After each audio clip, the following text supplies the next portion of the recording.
good evening, and welcome, ladies and gentlemen, to a Monday night at MATCHFIT Entertainment. That means it is the Rain Light Racing 2026 LMU Series, proudly brought to you by MATCHFIT Entertainment, live on the internet. As always, Sim Black's on board with everything Rain Light Racing, True to Life Racing Designs, Mr. Grippy and Crossy 43. We are, I think it is round 6. We're at Imola tonight. We're back to a little over an hour after an awesome long race at Le Mans last week. I'm Davo. As always, I've got J-Man by my side. And once again this week, we have none other than Isaac Ichikawa in the comms box. How are you doing, boys? Yeah, g'day, Davo. G'day, Isaac. How are we, lads? Yeah, good, thanks. Just getting ready for this race. The fields look very, very tight, and I've heard whispers of a little bit of rain. Oh, So something to mix it up there as well. So we've got the let's get inside the show here. under the road, eh? Can't come quicker. Okay, well, there you go. Well, that could mix things right up. We don't see too many wet races here in LMU.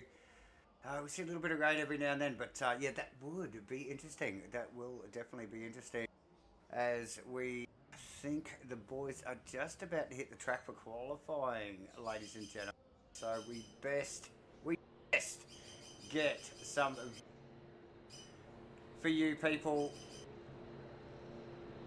as I think it is Nathan Bewley rolling out of the pit lane, as Archie just goes off chops in the back. He's happy. He's happy. He's the #1 mascot there, Archie Bird. And yes, the 6 hypers, the usual suspects. Viewers, Nathan Bewley, Hayden Tegg, Chris Fraser, George Goddard, and Will Dixon and Robbie Mitchell. Have we got an extra one in there? Jason Bone as well, by the look of things. Oh, okay. There you go. There you go. Let's just try and pick up on that car as well. So Another Pugot. another pig, yeah. And we are at Imola here tonight. Awesome track.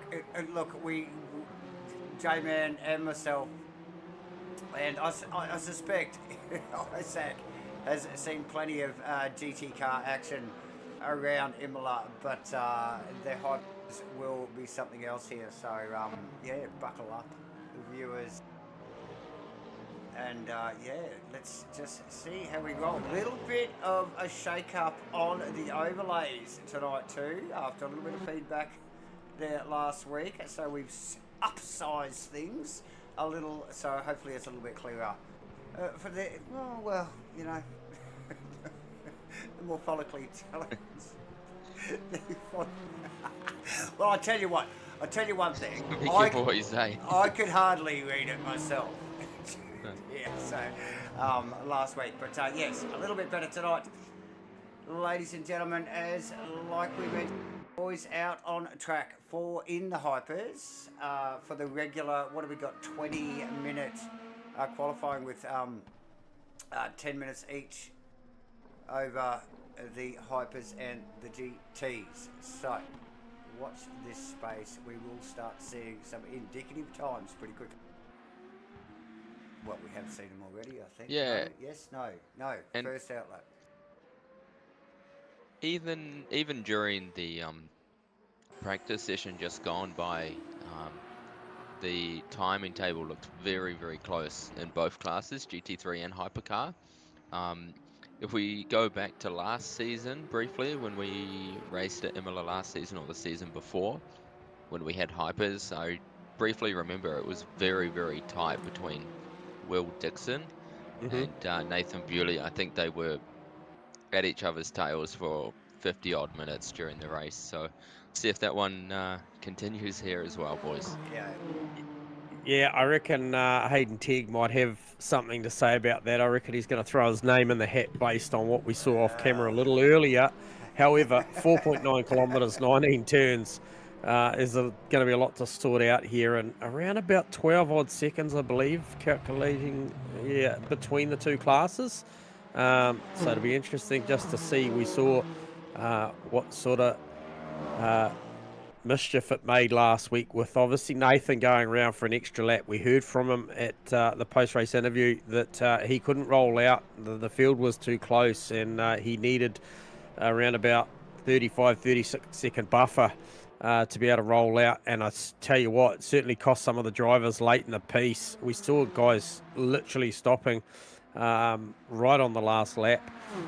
I think Mr. Roo and co, I think maybe even Grunsville actually stopped on the final lap last week. So they're going to think on their feet tonight, the drivers out there, based on the fact that there is two classes of cars, and that time schedule can alter slightly. You know, they're looking at a predictive lap, they're watching the VE, they're watching the fuel, but it can move on the fly, so to speak, can't it, Isaac?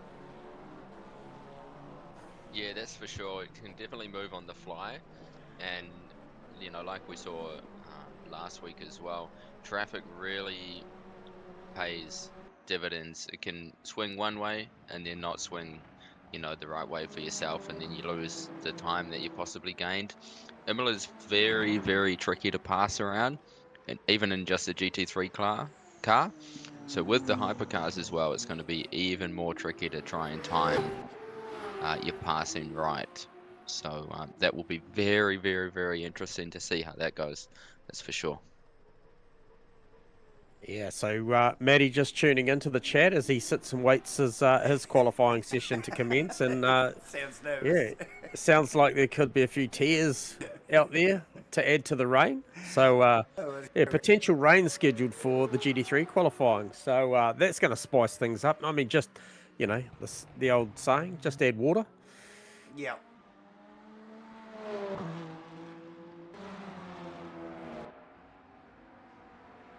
I did see Will Dixon lit up the sectors there on his lap. 33.5 plays a 33.0, so the time's starting to drop now. So all these guys, peak temperatures, I think they were operating around, was it 31s, Isaac? Somewhere around there? For the tyre temperature? No, for the lap times. So did they drop? Yeah, around 30. Yeah, 31s. 31.5? High 31s. Yeah, high to low 31s.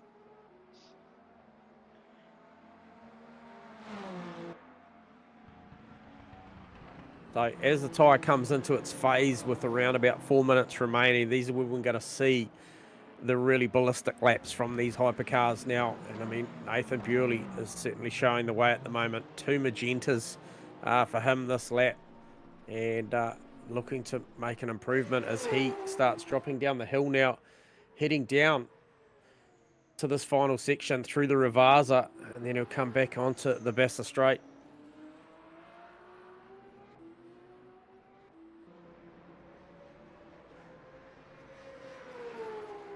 See a pretty good time coming, I would think, here.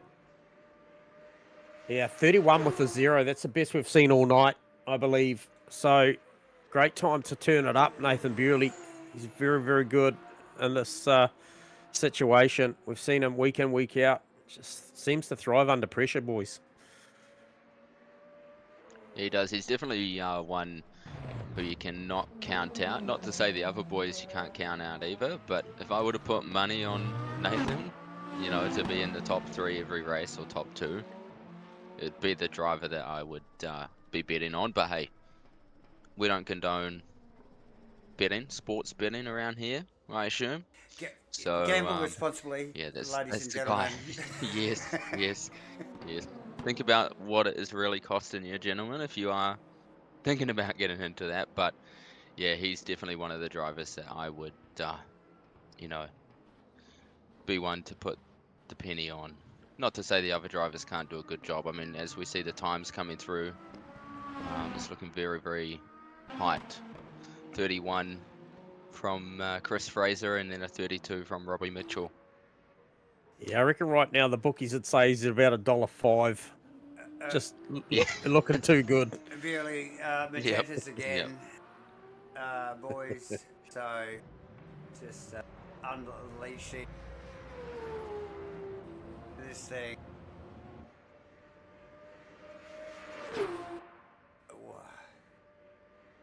Just wow. Quickest car on track. Matthew Clark in the chat. Chris Just Fraser. saying thanks for the financial advice. Thanks.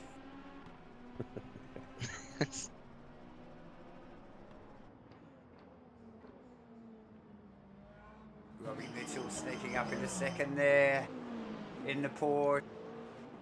Nice work from Robbie. Still got a little bit of work to do to even come close to Nathan, but able to pip Fraser in that last lap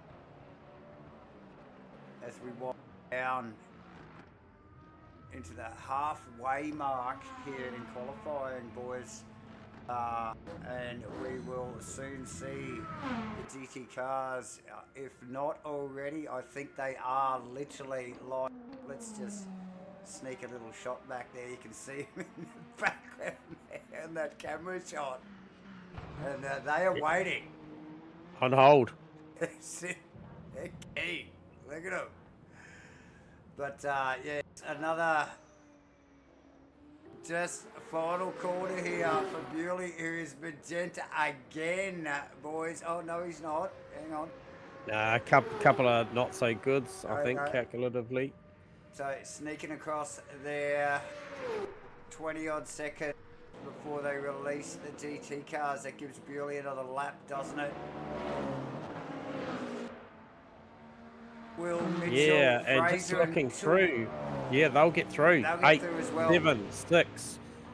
So Mitchell, the final Yeah, hyper across yeah. the line before they release the GT cars here.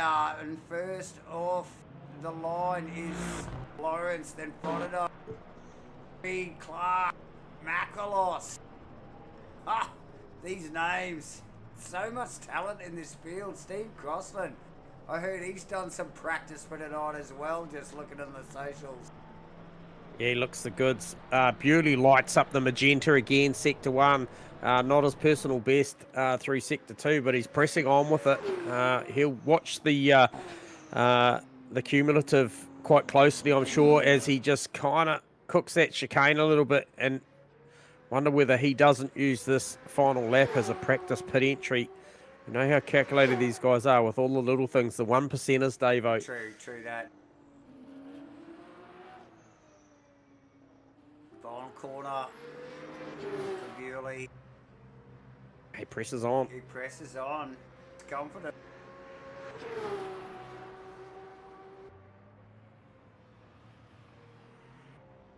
Mitchell in the Dixon still on track.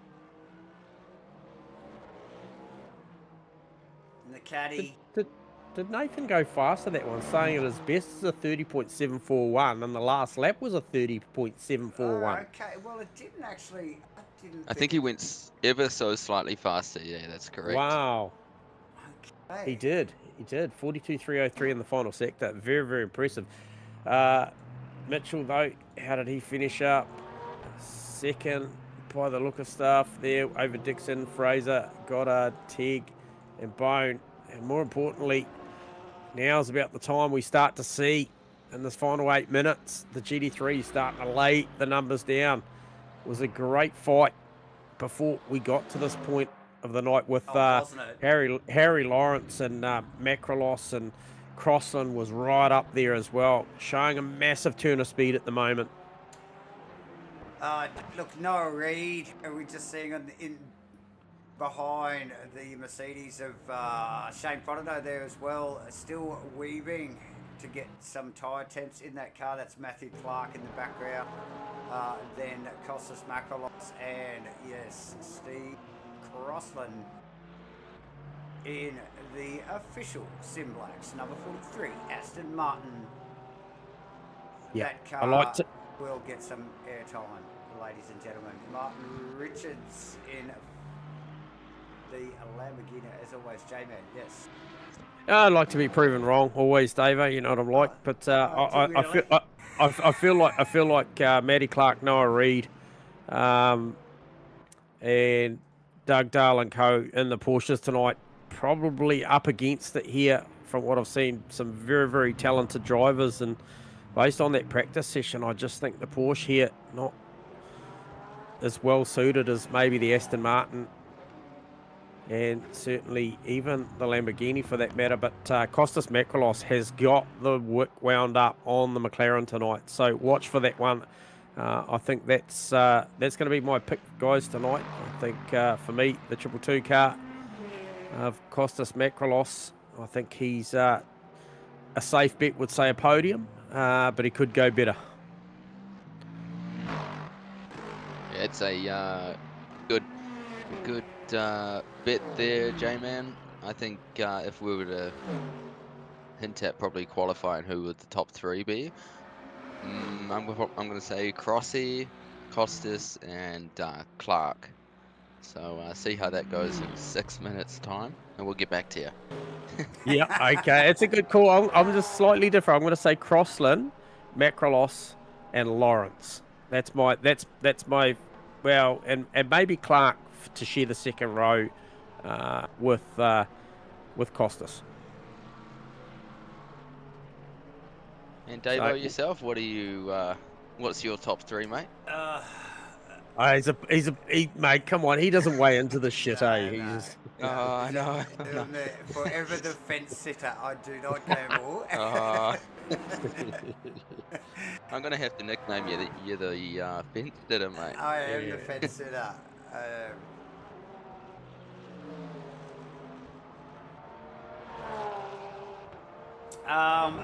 Okay, so from recent efforts, I'm going to call Lawrence, Reed, and Reed is in a Porsche, but yeah, Lawrence and Reed, and he just cannot rule out Matthew Clark, really, at the end Never. of the day. So. No, you can't. That's right. So I'm going to throw him in there as well. So contrary to what J-Man mentioned about the Porsches, I have faith in the skill of these boys. I think they can manage it, given the right race in front of them. Yeah, as Harry Lawrence just pokes it up to the top, and then Matty Clark into second. Yeah, you got Costas Makrolos. And so Prodido, and I didn't put, the only reason I didn't put Prodido in there, J-Man, because we know, again, given the right race, his performance is outstanding, but I just don't think he's had the seat time in LMU over the past few weeks. So I think he'll suffer from that, and we've heard that from the boys before.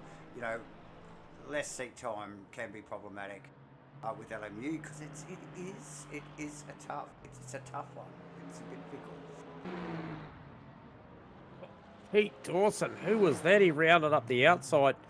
It would have been, I think, probably the orange car, Jason Morris. Yeah, Morris, you are correct. It was a hairy, scary moment. He got it done, though.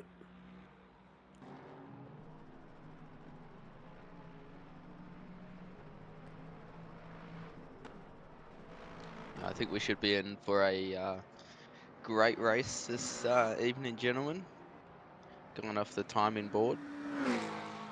So Elvis has asked the question: current form, no Gunther in that list. Well, it's actually a great question. Gunther has been performing incredibly well. However, tonight, just haven't seen a lot of the 580 car. To be fair, already in official practice. Didn't really come up on the radar. No disrespect to Gunther, because he has been performing beautifully this season. And again, is it another? He's not in a Porsche either, too. So definitely one to look out for. And yeah, definitely. I wouldn't say punching above his weight, but he is performing very, very well recently. So it's showing a new livery, I think, tonight as well, just on my screen. Yeah, that livery of Gunther's looks really, really smart. I like the black and the white outlines. Yes, it's very nice. Yes, definitely. So yes, is it just Imola things? Because it is a very much horses for courses track. Some of these cars will just not lift here compared to other. Hell, Noah Reed's got the memo that I'm counting the Porsches out and poked it up onto the top spot right now. With So Matt Clark right behind. yeah. So They've heard us. They've heard us. Don't listen to the commentators, guys. We know nothing. Anyway, still a minute and a half. Come on, Heather. Come on, Crossland. Come on, come mate. on, Crossy. Okay. And for Elvis's sake, where is Gunther? And so the fence sitters picked the top 3. Why is that? Are they just because they're the easy bets? That's it. Harry Lawrence, thank you, brother. Thank you, Goes to the top. Crosses Macalos, actually. Don't count Macalos out. They're currently sitting in 4th provisionally. Sneaks it onto the front row in the GT class there, boys. So not Crossland, not too far behind as well. Fodado, pushing Fodado even further back. Martin Richards in the Lamborghini. Let's get back to where Gunther Rowe is. Gunther Rowe just rounding the final corner here. Yeah, personal best, couple of 2 sectors in the green. He's looking good.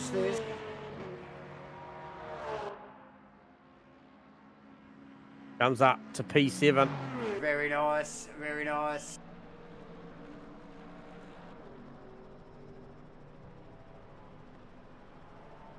So Crossland, personal best sector 1. What's he got? He's gone in there on a 21.48 versus Harry Lawrence's 21.36. So he's on the money. He's right on the button to be able to maybe come up and join Noah Reed and Matty Clark here. He's on a very, very similar number to those boys through Sector 1. Presses on. We get a read on Sector 2 now for Steve Crossland. 33.7 plays 33.7 for Costa. So he's bang on the numbers for Sector 2. And very tidy at the bottom of the hill there, J-Man. Really kept the car settled. And again, even through the chicane there, a little bit snaggy on the exit, but very nice on the entry. Good solid drive here. Nah, carry on, Craig. We're all speculators here, mate. If we don't make it in broadcasting, we'll get into real estate or something. We're full of it. Sorry to all the real estate agents out there. Be a salesman. Real fine. Yeah. Be a salesman as well. Craig really should be up here himself, you know, because he's full of it as well. Steve Crossland, what have you got? What have you got? Oh, look at that. There you go, P2 Harry Lawrence, Steve Crossland, Costas Macalos. I might have picked it, boys. We're not going to hear the end of it. Oh, we love it. Oh, jeez. Hang on. It's not done. Who we got left? Oh, no, it's in the pits already.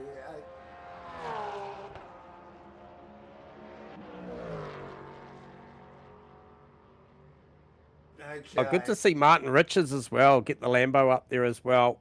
Knew he'd be strong here. He's been performing beautifully. Gunther Rowe, like we mentioned, up to P7. So provisionally, if we have a look around, I think that is it. We do have Harry Lawrence over Crossland, Macrolos, Clark, Reed, Richards, Rowe, Fodado, Dawson, Marnie for the 10. Good to see Dugdale, Aidan Kafiki, Davidson, Gibbs, Henderson, Worcester, Kramer, Grunsel, Morris. I think that'll round out the GT3s. It's a strong field here. It's looks like a 19 car field for the GT3s, is it? Somewhere around there. Do my maths. Yeah, somewhere around there.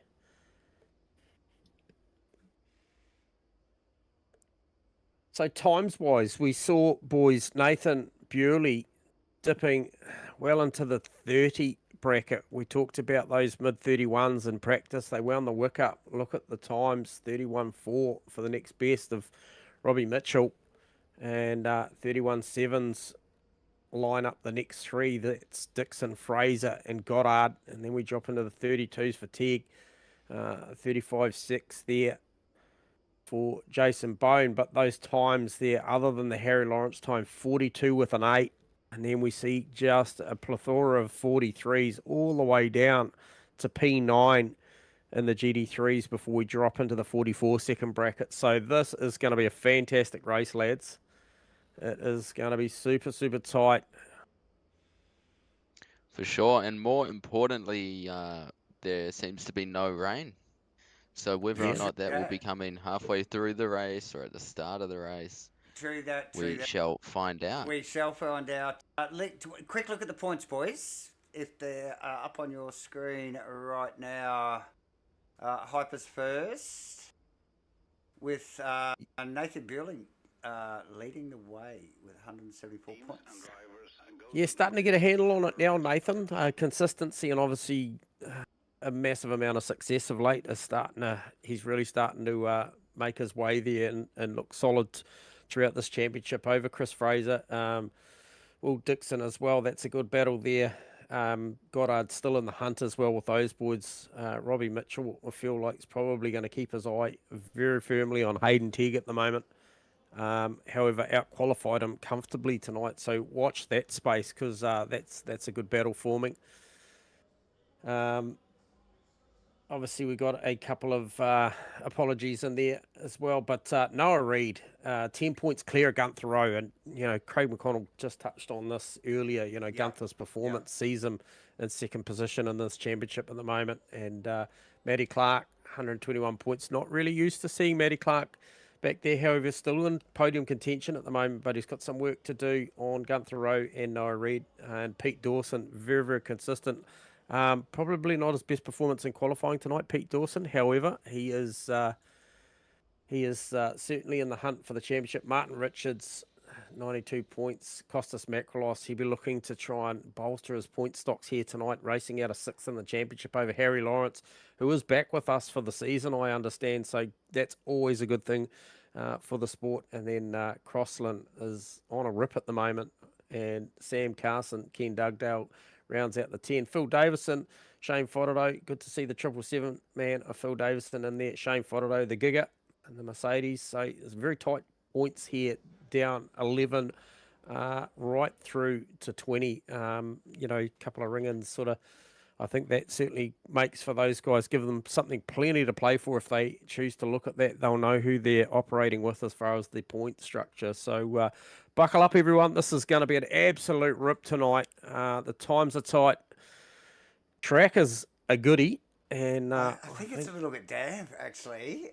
We've got a wet 28. And we're going to get a little bit of vision now and try and hang on. We need to get some. This start is going to be very, very interesting. Some of the boys, especially in the hypers, I've heard that they haven't had much wet running practice. They're going into T1. There you go. It'll be very interesting. Go grab the safety car, Isaac. Yeah. Yeah. The forecast. The forecast just flashing up on screen there as well. The top center. So that will give you a rough idea of what these boys are up for. But yes, we are definitely on a damp track with a small percentage chance of rain. So overcast and about 20 degrees. Ambient temperature. And a very wet and a little over 20 degree temp. Oh, this is going to be awesome, guys. I'm very, very excited for this race, boys. I'm sure you are as well. Not often do we get wet weather races here, but when we do, it's always a good show. Yeah, now I've got to take it all back. This is where I think the Porsche's going to come into its own, boys. And I hate to sound like I'm reneging, but I thought I was the fence sitter. I like the weight over the rear axle in the wet, boys. So maybe this is good for the likes of Matty Clark and Noah Reid, Dugdale and co here. Martin Richards as well, their J-Man in the Lamborghini as well. We are about to go green. There has been enough bets laid already. Lights are on.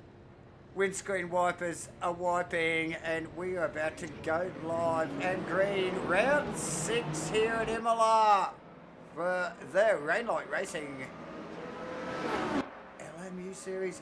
Look at the hypers go. Look at the spray. a big accident. Noah Reid, Shane Whātaro. Sorry, boys, but I think it all just kicked off. Kicked off in the GT class immediately. I think we got Bone going backwards as well. There, Bewley trying to just make some ground on Fraser. Dixon in behind. The Hypers come out relatively unscathed. That is Crossland. Is that Crossland around? No, it was Harry Lawrence from the lead. In the background. Unforced, cold tyre. We will let this... And this, boys, this is why we like rain. This is why we like wet races. And we will just let this lap complete quickly before we get back to the replays, because we do have the replays. We do have the replays, and we will pick up on the GT incidents in the background. But look at that. Oh, and I'll tell you what, Matty Clark is already putting the heat on Steve Crossland, so... And he's going around the outside. Oh, Both he has of them to cut the taking chicane. evasive action. Crossland very wriggly. Who's that? Macalos background. Yeah. Martin Richards in the Lamborghini, then Gunther Rowe. Oh, we got Robbie Mitchell off up the road in the Hyper, and he's come off, looks like maybe down... Was that down into the Ravazza? I think it was.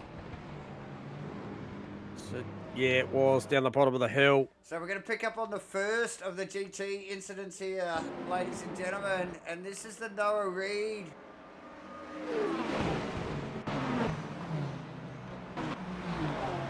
And we're picking up on it. It was Shane Whātaro. It got tangled up. Looks like Whātaro actually 360 the car and carried on. Did he get a good run and was going down the outside of Noah there or something? That looked really awkward. So it'd be interesting to unpack that a little bit further. And speaking of unpacking, poor Noah, just literally at all sorts trying to get the car facing in the right direction to get going. Okay, so there looked like there might have been contact between Rowe and Whātaro there. J-Man just proceeding. Yeah. Wow, they did a fantastic job to get that going. Both of them, Rowe and Whātaro. Unfortunately for Noah Reid. Lawrence J-Man here. This was turn 4. Like you mentioned, totally unforced error. Backs that car into the fence. Wing stays intact or connected to the car. I don't know how the adjustment. Oh.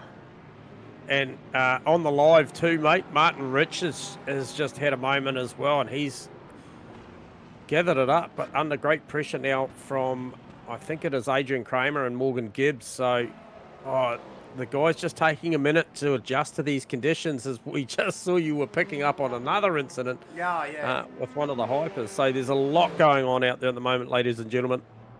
Yeah, I think we've got incidents with PD Manson Grunsel as well. And yes, the list goes on. So the boys very much coming to terms with the conditions as we speak. No surprise, ladies and gentlemen here. And we have well over 60 minutes yet to run here. So these guys want to get it together pretty quickly here. Who has come in? Let's just get, we got positions gained and lost up on your tower right now, viewers. So you can just see who's moving up and down through the field there. It does look like Harry Lawrence has a penalty of some sort as well, down in 14th position. Yeah, he's got a 10-second there as Jason Bones still struggling with this hypercar there as he is on the infield as he's come out of Tozer to head up the hill. It has gone wrong. I'll tell you what, Matty Clark right now, guys, looks super strong all over the back of Crossland. And I'll be interested just to see what the numbers are. Okay, so the energy numbers are very much identical and likely going to use a bit less energy, Isaac, in these conditions. A little bit more roll and coast in this environment. maybe not as, I mean, it will equalise based on the fact that they're all out there in the same, well, same class, not manufacturer, but Matty Clark looks super, super comfy right now. Yeah, Matty Clark's doing a great job there, just tucked in behind Crossland, and it is harder to follow someone in one in the wet, and two when you've got a spray full of water just coming straight up the back of Crossy's car. And in regards to VE and fuel saving, yeah, in the wet generally what you'll do is you'll do a little bit of lift and coast into the corners to settle the car, slow it down, and then get onto the brakes so that there will be helping them preserve it, fuel and VE. Yeah, see what he I did there. see- He tucked up yeah, right no, in behind it. did. Crossy And Crossy run blew. deep. Yeah, he actually blew the Tamarillo chicane there. So he's feeling the pressure on.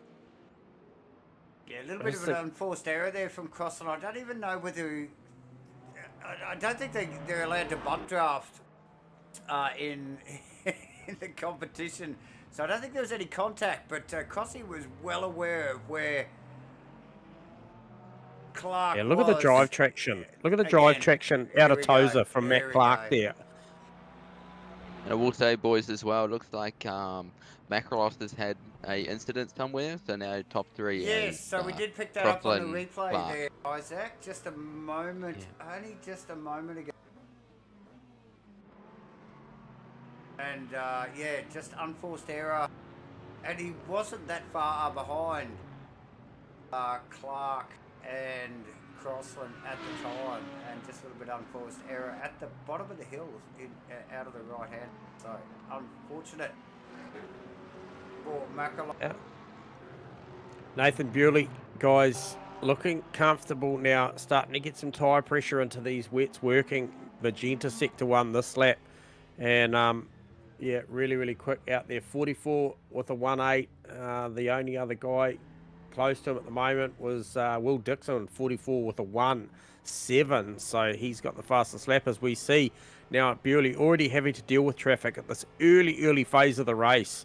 Some of that will be by the way of maybe catching up to cars that have had incidents or maybe had to transit pit lane through incident, but already having to deal with traffic so early in the piece. Well, what are we were only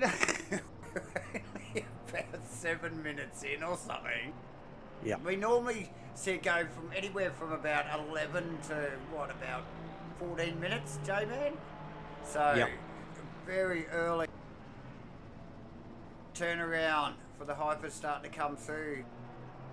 Given the conditions, but I don't think we've ever really competed in the rain though, have we? No. Now watch this drive traction. Sorry, I'm just going along with Matty Clark we're now. on it. He was high and wide the lap before, straightened the car up and got great drive. This time he had a look up the inside. Crossy went the high line, got nice drive on the exit. A little bit vulnerable in the middle. However, it just ended up being status quo as they come across the top and they drop down into Aqua Minerale now. And once again, this will be a spot here where the Porsche will be solid on drive traction up the hill here. Crossy hard on defence as well. Oh, totally, man. Look at him there. And again, this outside move from Clarkey. It's the second time we've seen Matt do that, and he might think better of trying to do that outside line because Crossy's not going to give that one up. He's just got to be a little bit careful he doesn't pick up any infringements. I know he'll be rolling out of the throttle enough to negate a time advantage on the track cut there, but it just, you can see that there. Those tyres carrying a bit of dirty stuff on them now from running through the grass. Didn't pull up at the bottom of the hill down to the Ravasa, so at all. Just got to be conscious of that. However, no such issues for Bewley. I think Robbie Mitchell now heated exchange here with Hayden Tegg. Now, was that Tegg went through, I believe. So Hayden Tegg moves up a spot, I think. Yeah, Hayden Tegg maybe just got that done over Robbie Mitchell.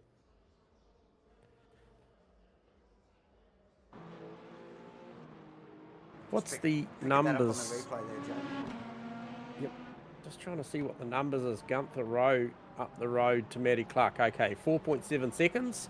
So he's got some work to do, but nice dose of fresh air from him back to Joseph Marnie. So Joe's doing a nice job, boys, here. P4 in class early in the piece here. And managed to stay out of trouble. So, mistake by Mitchell, J-Man, to allow Tegel Suit there. Yep. Just picked up on the replay. You wouldn't have to ask Hayden twice. Definitely Although not. I can Keeping it clean. see some dust there. Who is in the dust? So that is Jason Bone again. Off tracks, definitely struggling with the conditions at the moment here at Imola for round 6 in the Rainlight Racing LMU season 13, ladies and gents. Yes, it is season 13. Sim Black's always on board. They barely got some work to do, guys. It just comes up around the outside, up the top of the hill. That's Noah. That's Noah. Up through the Piratella, around the outside of Worcester as they drop down into Minerali now. So he did a nice job there. He managed to pick off the traffic beautifully through there. Did Nathan Bewley. See clearly, just via the camera angles there. It's very, very wet track still. Oh, not a spray. sorry, we've got an accident. A 17 car. So is that Mason Grunsel and Adrian Kramer? And I only picked up on it by watching the positional switch again between Hayden Tegg and Robbie Mitchell, changing back positions, and all of a sudden there was a whole lot of action going up there, boys. Possibly looked like there was a hypercar involved in there. I'm not sure, or if it was just a GT3. Yeah. Catch that one on the replay. Now, one thing I am thinking about probably 20, 30, 40 minutes from now is when the track starts to dry, will they be running out of fuel and VE, or will the track still be wet and they need to stay on wets, or if it'll be that kind of crossover point to where you could go on dries? That's a great point, actually. The predictive forecast, Davo. How far can you see into the future? Your telemetry, my friend. Because we started at 1% rain. We're now at 14% by my calculation. It's very wet. It's 20.7 degrees out there.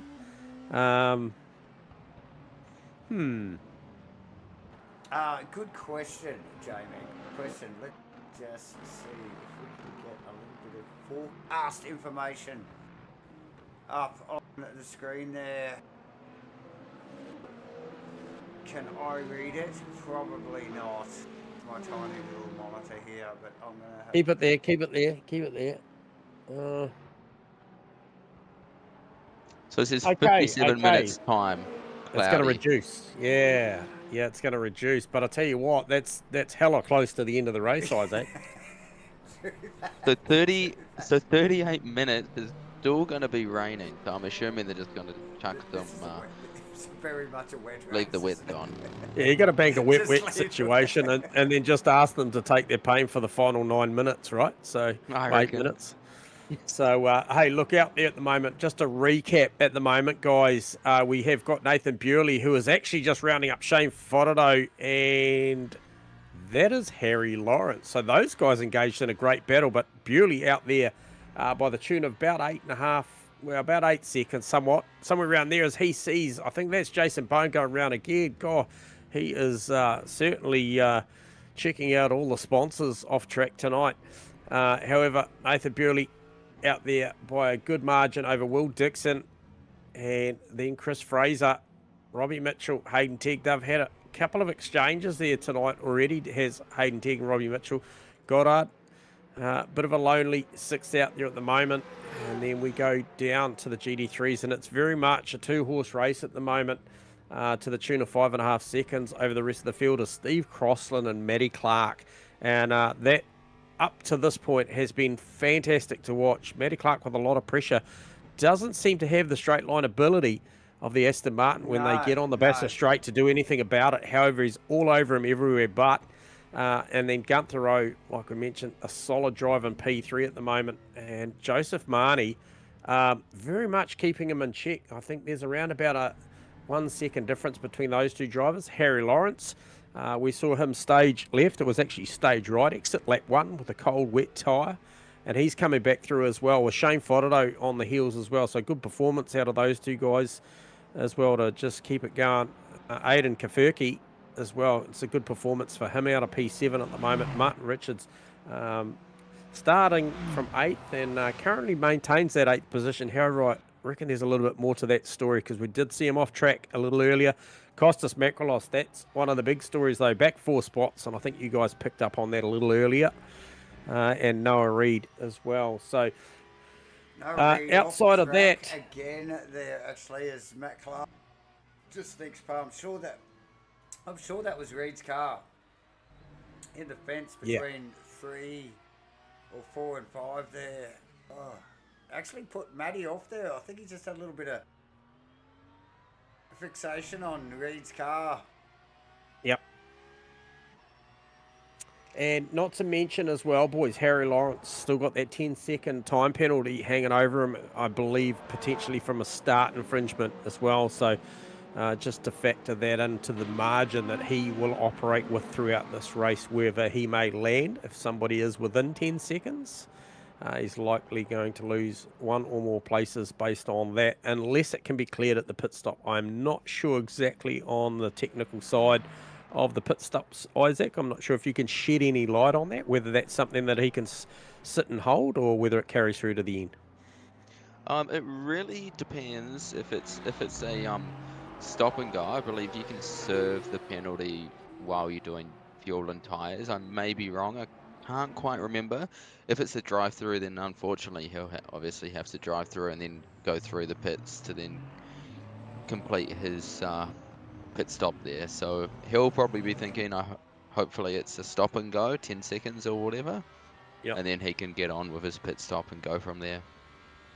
Yeah, right. So that is where we're at, and that was, I think I might have started calling that around about close to the 60 minutes to go, boys, and now it's 57 minutes to go. So there we go. We're still very much in the early stages, and if we have a little touch on, let's call it the hypercars at the moment, as per usual, Nathan Bewley, albeit out there in front, pressing the margins on the times on the totem. 43 with a 9 as well in these conditions is a very handy lap.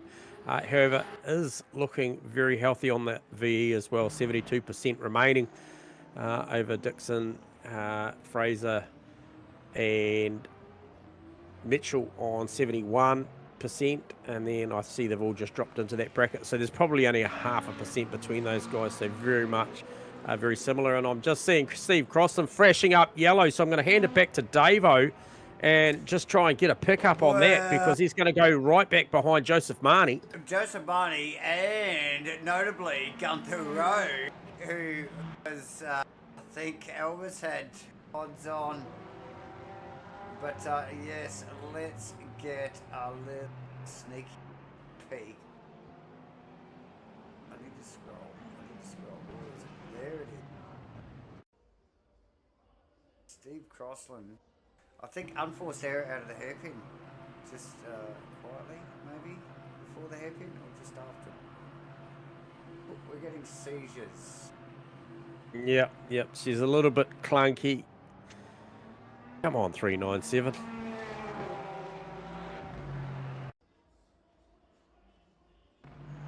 Let's see if we'll try it again. Here we go. Yeah, give it another crack. We're going to give it another shot. Here it is. Okay, so coming up here to Tozer, which is the left-hand hairpin coming up the hill. Looks Wonder pretty. If he just got on the throttle a bit early. Yeah, a bit too early maybe. Yep, pretty hard hit too. I just go on board with Steve Crossland for a second personally and just see what the steering looks like in that car. No, looks to be relatively straight. It would have hurt the front splitter though, so he'll suffer a little bit of that straight line advantage that he had over the likes of Matty Clark, but he's got work to do, and he's got, for the first time in his race, outside of a hypercar lapping him, or actually I don't think they've lapped up to Crossan at that point, but I think they have now. It's the first time he's had to deal with, it's the first time they've had to deal with spray. You can just see a bucket load of understeer through the Villeneuve chicane then, that time through. And he'll be tentative as he comes out of Tozer once again after that last lap incident, but gathers it up to Steve Crossan, presses on, and still remains in 4th position. So tells you about the margin that he had before that incident. Matty Clark, however, boys, gets his opportunity now to just go out there, run his own race. Still 54 minutes to try and think about everything, and you know, these guys, they're going to work for it tonight. These conditions will be testing every lap. They'll have several moments, I'm sure, throughout the lap of when the car just wants to do something a little bit different, maybe hit a bit of white paint or miss a brake mark. It's just a lot harder to recover from in these conditions. You can see it's proper wet out there too. Yeah, and these boys will be full concentration mode, just like you were saying there, J-Man, and you know, all it takes is a split second in the dry, so even quicker in the wet. You know, but I will say at the very start of the race, with the incident between Noah and what it looked like was Gunther, the rest of the boys from the behind of that did a very, very good job of avoiding any more extra carnage. Look at what's going on up front here. It's just next level. Mitchell running through. That was, I think he's just gone past Lawrence. Is it Lawrence or Frodo? No, it was Frodo, Lawrence. Yeah, it was the whole shebang. It's just a whole bunch, a couple of hypers and the mid-pack. And I think you guys were just starting to touch on this. It's actually bunched. This little group of cars up here. So Rose in the lead of that. Rose actually in 2nd position in the GT class cars at the moment, but really bunched. This, well, it essentially is the mid-pack, but it's the top end of the GT class here, right up again. And we're seeing this week in, week out lately, where as the race goes on, the race just ramps up, doesn't it, in both classes? Yeah. And that was Harry Lawrence on the move, gets it done over Steve Cross and starts lining up Joe Smarney now. So, and Crossan loses it again. Now that's out of Aqua Minerale, just gasses it up. So might need to wind a little bit more TC into the back of that Aston Martin. We literally got the cameras on board in that car, and there it goes.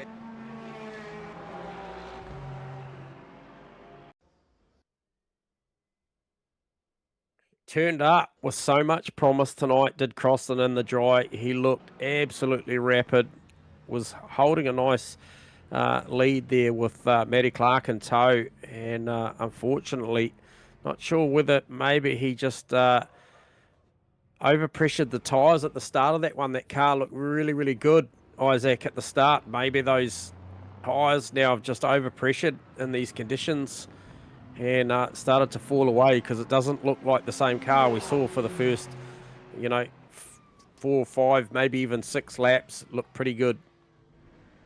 Yeah, well, it's funny that you, it's not funny, it's interesting that you mentioned that there, J-Man. I know when you do have a spin and the wet tyres do get hot, it's very, very hard to cool them back down again. Yeah. So that could be definitely affecting the car. Round, Steve Crossland's. Sorry, boys. Marty round 4. You're right, mate. Tucked in between Rowe and Lawrence there. Literally unforced error for Marnie. Yeah, and he's going to have company with Crossland again, so they're going to meet again. And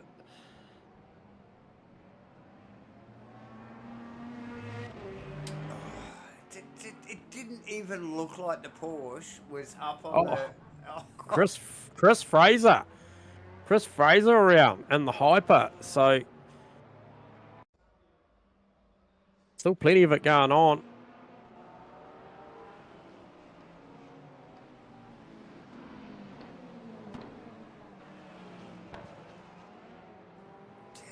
That was down into Aqua Minerale. Yeah, just picking up the throttle a little bit heavy.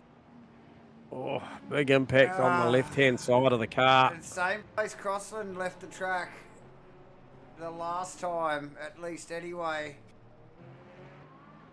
And you can see Fraser there as we just picked back up on him. Oh, kinds of sideways through a hypercar, like seriously sideways. And it gathers it up, so definitely got the red mist.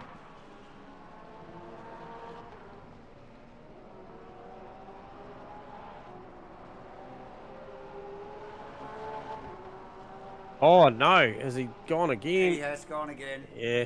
That car looks struggling. almost damaged now. That actually looks like it's pulling to the right a little bit.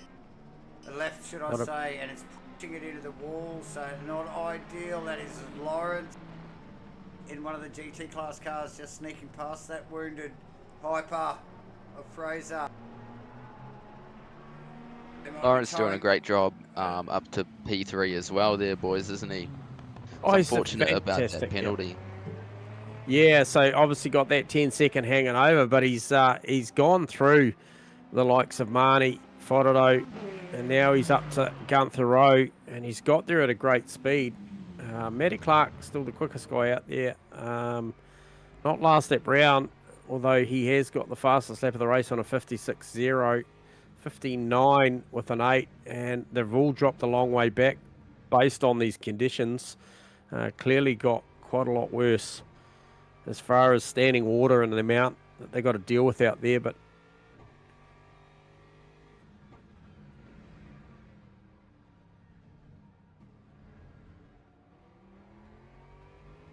so Crossland gone back again because I thought he had eyes on. Oh, and he's gone again. So Crossland really, really struggling at the moment with the rear of this Aston. Hate to pick up on him at a time like that, but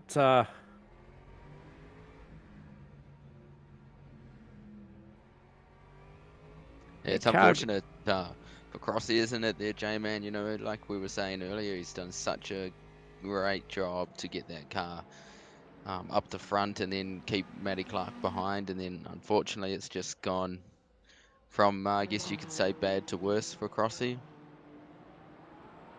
Yep. So Hayden Tegg, boys, and the Hypers already made his stop, stationary for around 24.5 seconds. Sees him just under the minute mark to transit the Leighton. Comes out with mid 80 something % VE for the remainder of this one. Still got 46.5 minutes to go, so interesting. Tegg gets himself out, I guess out of sequence with the other Hypers, so interesting to see what that looks like. And good pace as well. Last lap round 45 with an 8 to be the second fastest car Hyper out there. Only just a touch away from Nathan Bewley's time as well. So Hayden Tegg's found some pace at this stage of the race as well. So look to see what that delivers a little bit later on. Yep, that's for sure. J-Man, Hayden Tegg doing a great job. You know, he's been a little bit of the silent assassin this race, been a bit quiet, but making his way through the field and keeping out of incidents, and that's all you need to do, especially in a wet race like this, isn't it? Yep. Let's not put the mocker on him, guys. It's No. snaky there. No, Lisa or someone's probably tuning in. Come on. Yeah. As he starts to range up on some of GT class cars there, I think that is Barton. Barton Richards, they're just sneaking past in the Lamborghini.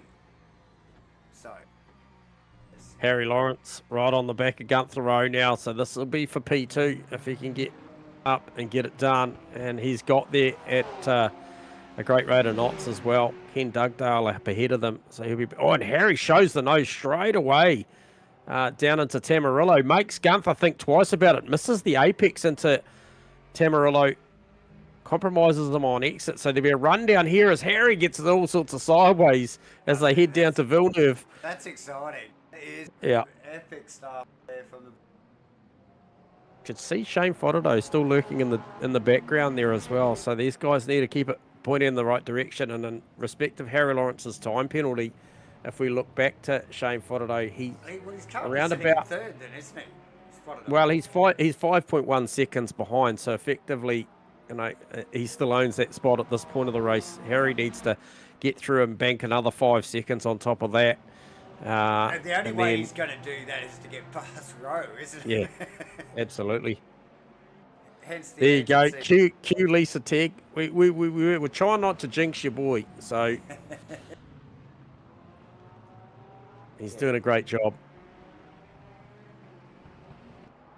So a little bit of focus on the GT class cars here at the moment because it is getting very tight at the top. Yes, Matty Clark is out controlling the lead of that GT class race, but in the background here it is hard fought.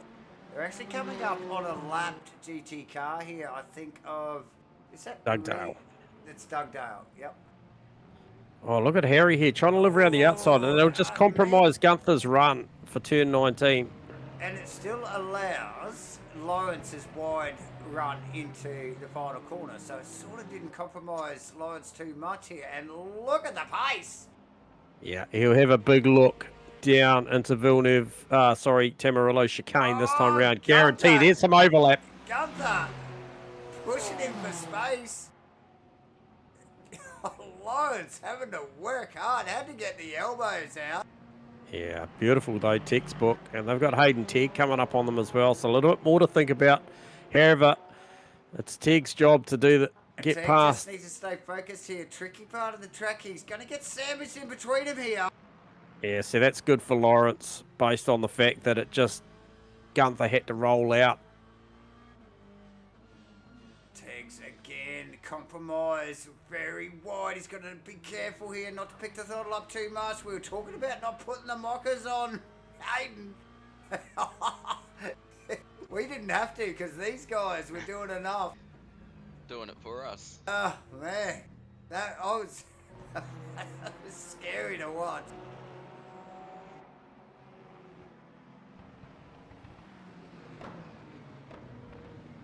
A crazy overtake there from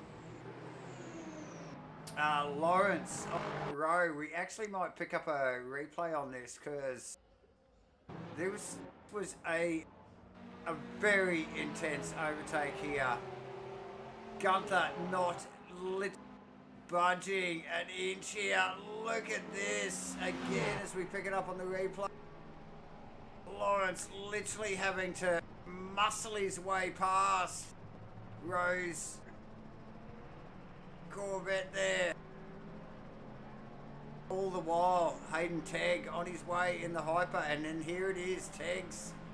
Looked like he was almost going to sneak in past Lawrence there, but not quite. Wow. Very tight stuff at the top, boys. Very tight. Costas Makalos great also, racing. boys, been into the pit lane, 10-second stop.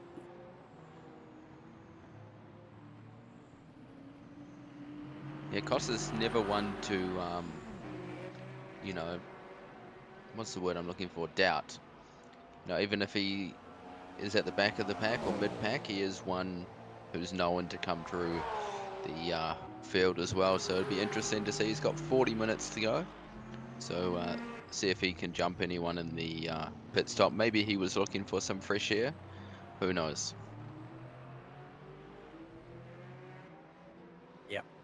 And you talk about 40 minutes, Isaac, and that'll be something that Harry Lawrence will be considering as well, as he just took a half a second out of Matty Clark the last lap through, or just under a half a second. So Harry Lawrence working with a 9-second deficit now. It was up around 10.5 prior to getting past Gunther Rose. So just watch that space, and a lot of work to do, in respect of obviously got that 10-second time penalty hanging over him.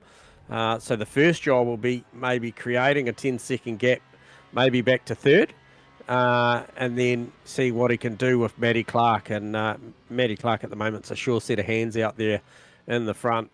And certainly I don't think we'll be stepping too far outside the comfort zone at the moment with that Porsche, knowing he'll be well aware of Harry's time penalty, and he'll be aware of the margin back to Gunther Rowe. So bit of a meat and drink situation, I think, when it comes to pit stops and the way Matty Clark will run this thing home.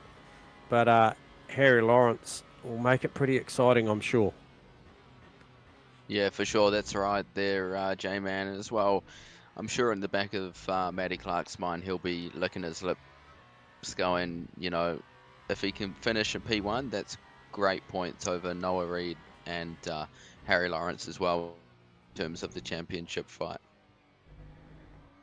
And for those of you boys that were putting your mortgages on Nathan Bewley at the start of the night, was probably a pretty safe bet. Like I mentioned, was probably only paying $1.05 because he's 20 seconds in the lead over Will Dixon at the moment, and looking comfortable. Yeah, Nathan's just doing a superb job out there. He's doing all the right things, keeping the car on the track, and you know, he's very sensible when it comes to passing the GT3 cars. He's one that's will be patient and wait for the right time, and not put either himself or a GT3 in a bad predicament there. So hats off to you, Nathan.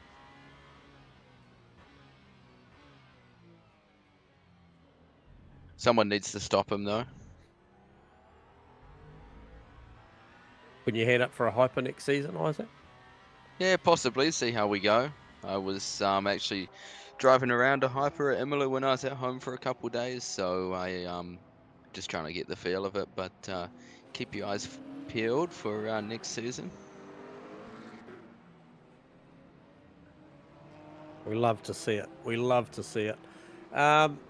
So just looking, yeah, so obviously, Elvis, you are tuned in. So to educate us on the whole LMU situation, 10 seconds. Now, on the penalty, it just says 10 seconds. Is that likely to be a stop go 10? Is that what we're reading? Because if it is, I mean, it's a transit time plus the 10 seconds plus another pit stop, and that does detrimental things to Harry Lawrence's points ability here tonight, and we hate to say it, but if that's what it looks like, as opposed to maybe 10 seconds time added to the race. So be interesting just to clear that little discrepancy up to see what that looks like. Obviously, it's not something we see a lot of here, boys. Yeah, and I'm not sure how the rule works here at Rainlight with these races, J-Man, because, you know, like, if that's the case, then, you know, like, for argument's sake, that if he doesn't do the roll through the pit lane, it just takes the 10 seconds at the end of it, then, mate, he's just got to keep his head down, doesn't he, and just run as fast as he can to the finish. Otherwise, a trundle through the pit lane isn't going to save him another stop. We just know that. So Harry's definitely found some pace in that car and on the track. Current track conditions, he's about 5 seconds in front of Gunther within what's that, the space of 3 laps. Just watching the caddy of Will Dixon going past him there. Dixon sailed past him, but then he just held him like through that series of corners there. So interesting stuff. Yeah, so okay, so a little bit of AI mode there, boys, and it does very much look like it will be a 10-second hold in the pit lane. So 2 transit times for Harry Lawrence to go through the pits, unfortunately. So not likely going to be able to service that car and get that done in the same stop. I think that goes against the grain. So Yep. yeah, that certainly puts potentially at this point of time puts Fordo comfortably in a podium position. But man, Harry is digging deep at the moment, boys. A second faster that time through on Matty Clark. 7.043 seconds is the distance between them at the moment. And like I mentioned, these guys, the IQ of these guys out there running around at the moment is incredible. They'll know what's happening in front and behind. So Matty Clark will be super aware, with or without mum spotting for him, of what's going on. They have an acute IQ knowledge for what's going on. So he'd be comfy out there at the moment. Nathan Bewley, he's got to be feeling pretty relaxed at the moment. He's on the buffer of everybody else, if not slightly better on the VE. And if he's just working this thing out, he'll just reverse engineering when he's got to stop. Come in, play it safe. Be watching the weather as well. As you mentioned earlier, Isaac, he will, as I'm sure a lot of the drivers out there, be just watching this weather pattern at the moment, just trying to run this thing as long as possible. There's a few that have gone against the grain. Costas Makrolos in the GT3 car, he is one of them. And certainly Hayden Tegg in the hypercar, he's certainly, he stopped 11 laps ago. Makrolos was 6 laps ago. We've got a couple of scattered ones in there. Ken Dugdale was 18 laps ago out of, how many laps through are we at the moment, boys? Where's my data? Good question. We will be 24 laps in for the hypers. We're 21 laps in for the GT3 cars. Lap 22 commenced now by Harry Lawrence and Matty Clark. So very much Hayden Tegg's opted saying, hey, it's going to be wet right the way through. Anything less than that's probably not going to be worth worrying about. It's only going to be a lap or so. So he's banked on that strategy. The rest of the field, I still feel like they're playing this one long, which is common really, isn't it, Isaac? We do see them run these things right down, run the tank right down, run the E right down rather, VE. Yeah, exactly right there, J-Man. Generally, you run it down to as low as you can go, and then you just pit like normal. Some people doing the alternate strategy where you might pit with 40% VE or 30% VE, depending on your situation. But I think most of these guys that you see out the front will run it down low. Looks like Joseph Marnie may have just done a pit stop as well, going off the table there. Yeah, just exiting the pits as we speak, and in comparison to Costas Makrolos, so he was a 26.8 on the jacks. It's going to see him go maybe just around about that minute mark or just over for the total time. So there you have it, 63.4 at a 26.8 stationary.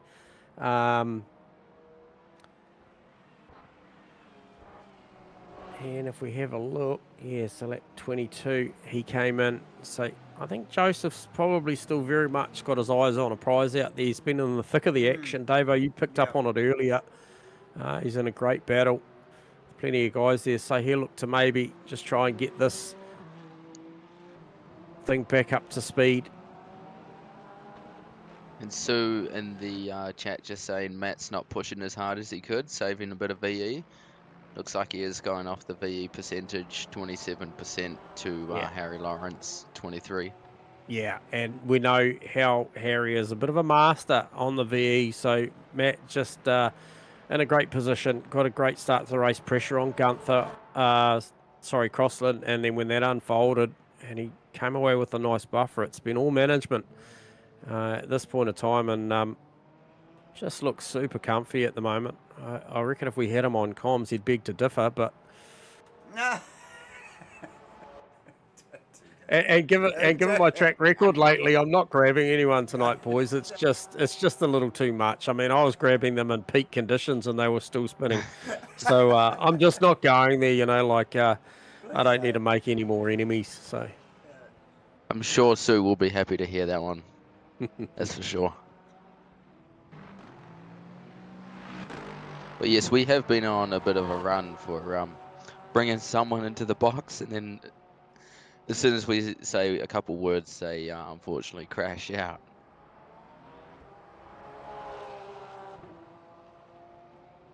So 25, approaching 26 seconds, the margin now for Nathan Bewley. He's doing a stellar job out there. 46 with a 7 last time round. Predominant part of the field doing 48s. The best of them. Hayden Tegg though, 46 with a 2. He's got pace. So we'll just have a look at that number. And he's got around about 8 seconds, I believe, to make up on Robbie Mitchell. And if he keeps chewing off 2 seconds a lap, it could be a battle for the podium for sure, with Robbie Mitchell still with a stop to make. We talked about Hayden Teague stopping early. Is that a bit of a masterclass there? You read something in the room quite nicely, because you're not going to get in and out of the pits in 8 seconds. We saw these guys exchanging positions well early in the race, Davo. Robbie Mitchell and Hayden Teague, and I reckon Hayden Teague might have the upper hand here. I've got my numbers right. Let me just recalculate those numbers just to see what the margin is. Yeah, so he is... Yeah, he's down to 6.5 seconds, so he is on the money here as Hayden Teague. He is coming. He's got pace as well. Robbie Mitchell last lap through was a 50.9. Hayden Teague's about to cross the line as well. What does he do? He does another 46, a 46 with an 8. So he's the fastest car out there as far as a hyper's concerned, or anything really. There's nothing faster right now than Hayden Teague on lap 26 for the hypers. He's doing a great job. Oh, no. I didn't even have to bring him in the booth. Oh, no. Oh, dear. Oh, no. Lisa, I'm sorry. I'm just going to apologize straight away. In advance. What do you do? You know, in my defense, I do not control the cameras. Hey, what are you trying to say here? I'm chucking you under the bus, Davo. Oh, dear. Can't catch a break, can he? Oh, my gosh. Moving on. Matthew Clark doing a nice job.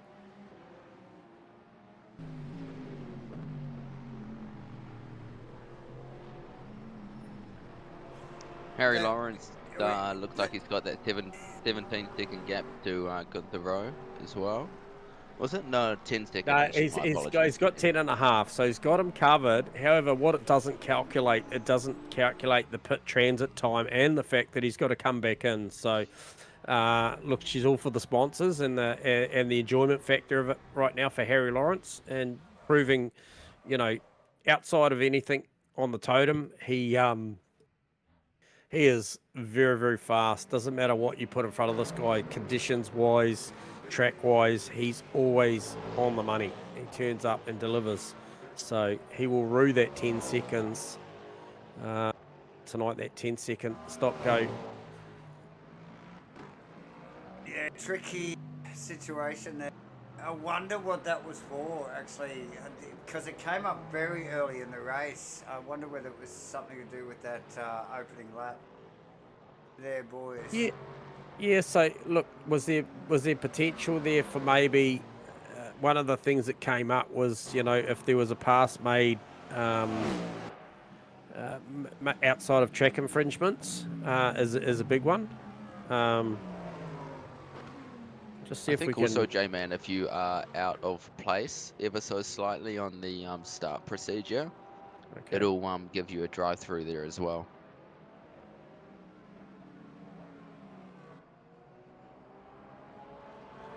And it could have been as simple as that. The sliders, and these are the 1%ers we keep talking about. And oh, there's Matt Clark with contact with Ken Worcester. That was Robbie Mitchell tucked up behind him in the Porsche there. Clark around. Oh no, it's all come undone. Clark.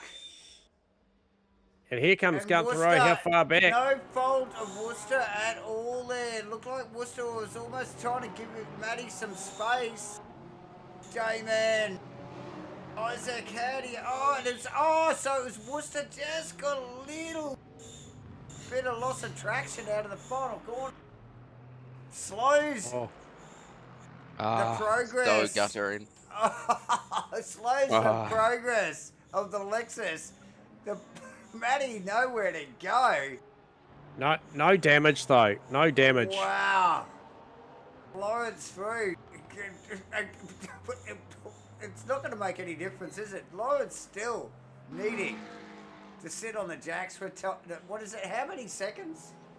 Well, he's got 10 seconds to dispatch of as far as the pit lane infringement's concerned. However, that that doesn't equate for the fuel and energy that he requires as well. So He needs another stop, yeah.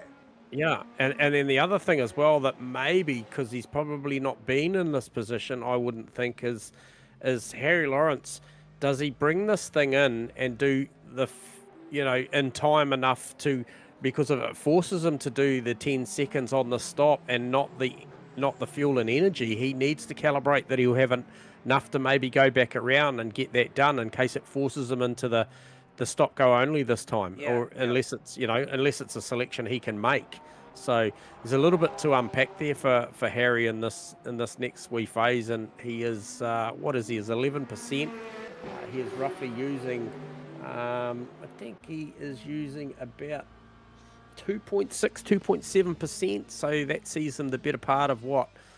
Still got another 3 or 4 laps left in it. However, I would be thinking more like 2 or 3 in case it forces me into the 10 seconds and not energizing the car in the same stop and having to go back around again, because you wouldn't want to run out because it's forced you into the penalty stop. So Gunther Rowe now. Oh. Yeah, in good stead. What is the margin? Let's see what the margin is. Gunther Rowe. Okay, he's still 4.9 seconds behind Matty Clark. 7.1 seconds is the margin. Harry Lawrence over Matty Clark. Noah Reid showing up yellow intermittently. What was that? Maybe just a little bit of overusage of the track. Does look like Harry Lawrence has done the quickest lap though, J-Man, now, if it's just coming through. Yeah, he's done a 5.8, so 155.8. So that's a good couple of tenths quicker than Matty's personal best. So he's definitely a man on a mission, is Harry Lawrence.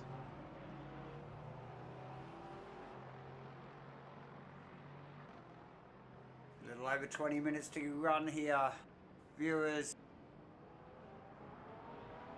Oh, this one's going to be nothing short of educational, boys, this one.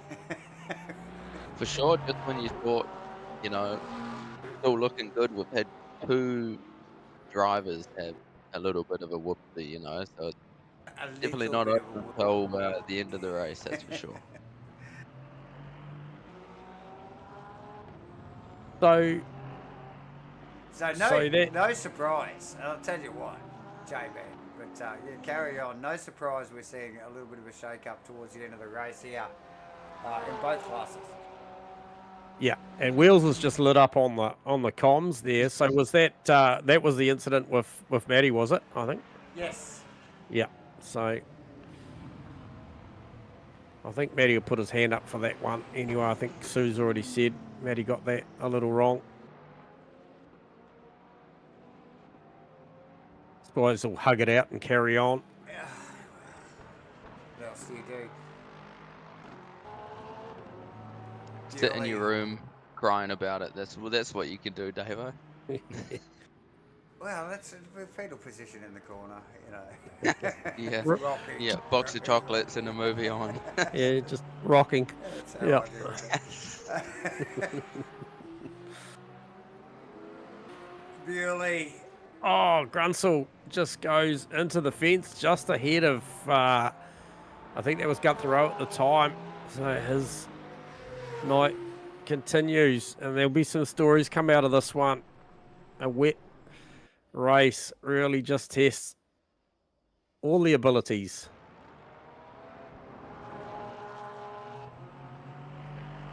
Yeah, for sure, testing everyone's abilities, and it's one of those races where you learn from your mistakes, and then you get better the next time you race on a damp or a wet track. But majority of the drivers doing very, very solid drive. It's not easy to race in the wet, especially on LMU, that's for sure.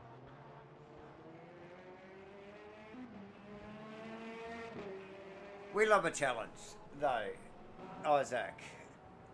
We do. I'm a little bit Harry- disappointed that I'm not there, to be honest. Yeah. Harry Lawrence to the lane, boys. We're going to get some questions answered very, very quickly as to what this looks like. And more notably, Well, here we go. he did have enough. Okay, so he's re-energizing the car. And does Okay, the so he's pit doing his stop stop infringement first. go away?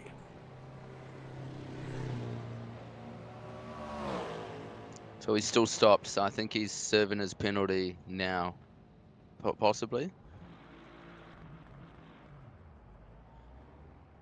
Because he did sit and wait there for a Penalty stop. while. Okay, so Gone now. it was 24 seconds on the jack, and we'll see what that looks like versus Gunther Rowe, 16.6. So yeah, you could argue that the first part of that stop was the 10-second penalty. 10 seconds, yeah. Well, we're going to soon find out as he runs across the exit line here, boys. Penalty cleared.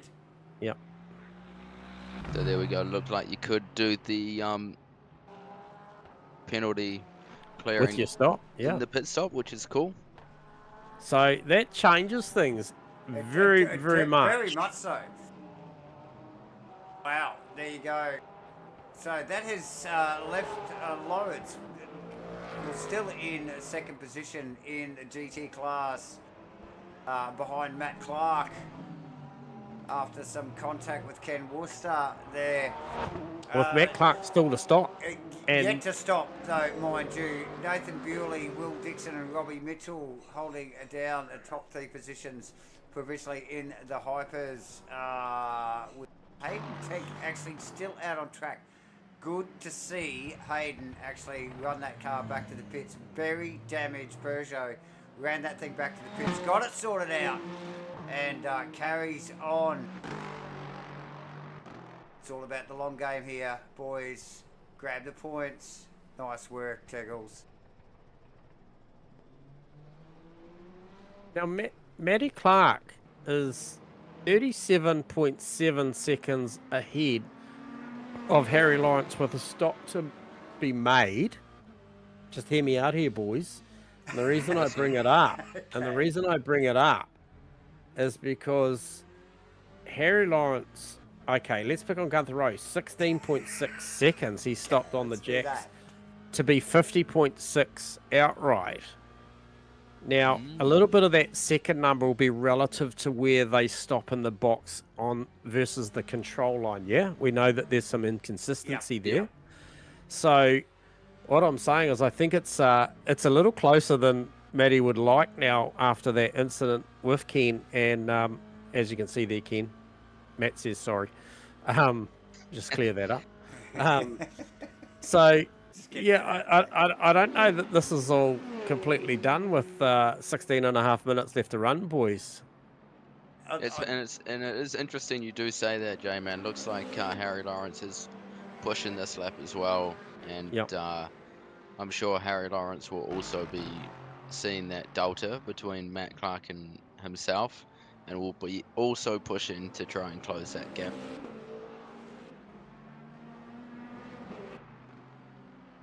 Yeah, so last lap through, Harry Lawrence, 2:09.5. Now that'll be relative with that's the out lap. So this next one will be the relative one, but looks like possibly purple sector for Harry Lawrence in the first sector. Yeah, yeah, session best sector 1, personal best sector 2. So really, really up on it, and up on it by around about 6.5, 6.75 tenths as well on his personal best. And the personal best was, if you remember, was a 55.8. It's been bettered by Matty Clark at a 55.5. So those guys trading at the moment sometimes, and rightfully so, because it's going to come down to those as Harry Lawrence deep down into the Ravasa. I just probably misread there with Grunsel just running deep, and he missed the brake mark a little bit, so that might have scrubbed a little bit away from this lap, which was going to be a ripper.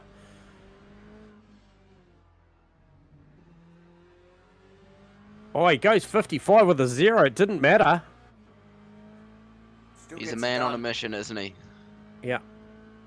And looking at Matty Clark's... Oh, so Matty Clark's Matty been in. Clark's pit, Right, and Harry is just right behind him. Yeah, so And he's 13.6, given the flashing lights. 48.4. So there you go. That's how tight it is. We have got a battle on for the back end in the GD3s. Nathan Bewley still doing it well comfortable, lads. He is got it out to just over 31 seconds now. So he probably make a cup of tea at the pit stop. Still be okay. Maybe not quite, but...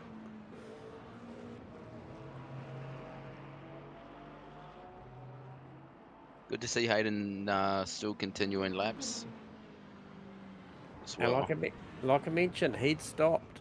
He's actually stopped twice. Obviously, that car pretty busted up, I think, after Davo picked up on it last time. And so that margin now... Yeah, he's 3 laps down on those boys up the front.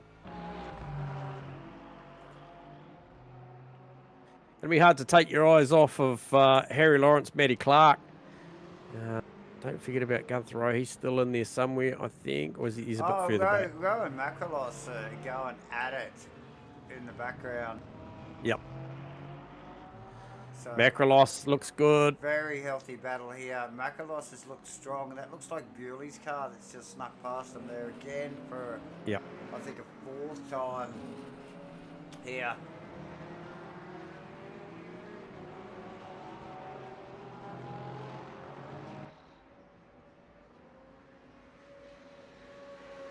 Makalos So- almost looks like he's biding his time a little bit there. He's able to put the pressure on Rowe, but doesn't it look like he's wants to commit just yet, and maybe looking for a mistake. And we saw Rowe there, very snaky, up and off the riffle strip into one. And is that what Makalos is looking for? And while you're looking at that, I can tell you now, Harry Lawrence and Isaac would have been privy to seeing it. Had a big look around the outside at the hairpin at Tozer coming up the hill and very nearly got it done. Has Harry underfueled? 12 minutes remaining. And Harry has got, what's he got? He's got 24%, 2.7 a lap. No, I'm going to say He's say right he's on the good. money. Yeah, I'm going to say he's Yeah. good. We know how much of a magician he is around those numbers. But you know that Matty's going to make him push and use every ounce of energy that he's got available. That is for sure. Costas Macrolos, what's the numbers look like for those two? Macrolos, 20%. He's even lower than Lawrence. He might be... what's he using? Macrolos is using 3%. Now, he's marginal. He is questionable over a Gunther Rowe with the slightly better option at 28%. I think Costas may struggle in the final lap here on this one. Maybe even a lap and a half.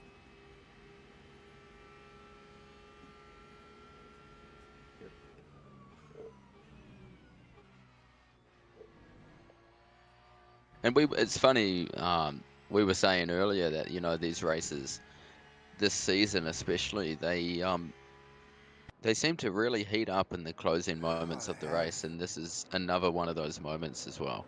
Yeah, look, we've seen it the last, I think, 3 weeks in a row where both classes have. I think Nathan's definitely got the measure on this one in the hypers tonight. But a little bit of action going on in the background. But in the GT class, yes, Isaac definitely wrapping up towards the end. You can see Matt Clark's car with a fair bit of damage to the front of it, I think, after tagging Ken Worcester's Alexei Lawrence in the background. Relentless pressure.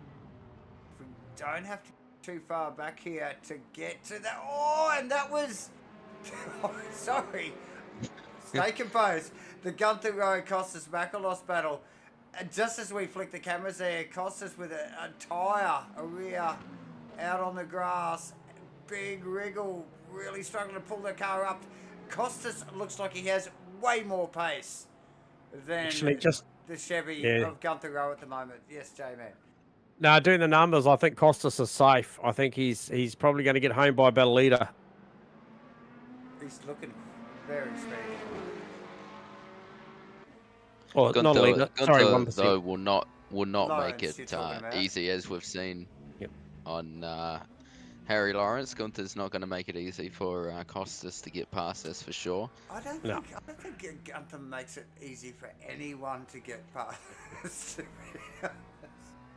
Yeah, true. Probably not wrong. Probably not wrong there, Davo. It doesn't matter if it's hypercar, GT3. It just, he'll make your job hard. He treats everybody equally.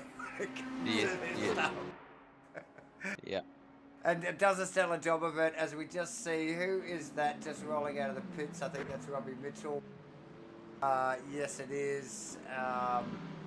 And that is in front of though, actually. You can see him behind Mitchell's Lawrence. car there. Harry Lawrence. Sorry, boys. Can he Side by make it stick side. around the outside? No, J-Man, he can't do that from there. Surely not. Oh, he might. He's got the hey, run. Here He's we got go. the run on the Porsche. Oh, jeez. Okay, good. Yields, Good. but Oh, the thought better compromise of of the it. line. Oh, smartly so, really, boys. That's a balls on the dash moment. Very, very nice work. And we will try and pick up on that. These guys don't go into battle again. I'm sure Matt on, will we're be gonna well try aware. We're going to try and pick up on this replay. Just get a load of this. Oh, no. Oh, Nicholas has no. tagged Gunther Rowe. Oh, Here it is, replay, and oh we don't no, know. with the big James incident. Varno. Oh my days! I have no words. Okay, we're just trying to get this one out of the road, ladies and gentlemen, and we are definitely Well, it was going. worthy, Davo. It is a worthy replay, for And sure. Thank you. But look at this. We knew this was going to happen. Oh, there it is. Davo just relives the moment. Yeah. As Yep. Mitchell comes up in the background, and we saw this. Oh, and then it's Bono. Oh dear, funny. It's like Dave deja reaction. vu. Oh, no. Oh, no. I'm sure there'll be some Well, F-bombs I dropping. think Isaac, Omo Days is the correct. Oh jeez. I would love to be in that Discord chat right now to hear what has been said. Oh, no. 6. Just under 7 minutes to go, ladies and gentlemen. Wow.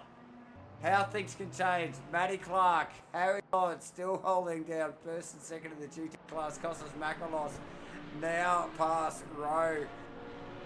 Fontenot getting tangled up in all that. I don't know where to go. Nathan Bewley does actually lead the race. He is the only one that has not done anything, been anywhere.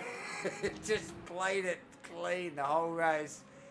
Will Dixon in second in the caddy. I did not expect to see that car in second position at the end of the night after watching pre-race and qualifying. And Robbie Mitchell in third in the Porsche.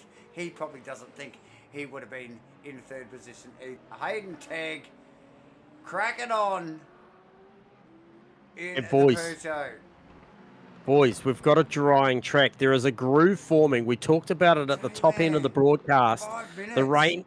The rain has stopped, and there is a groove forming on the rave track. And we can see Matty sideways. This is going to cost him because the run from Harry Lawrence will be too much out of the final corner. There you go, just like that. There you go. He was waiting for that moment. We talked about it. Stalking.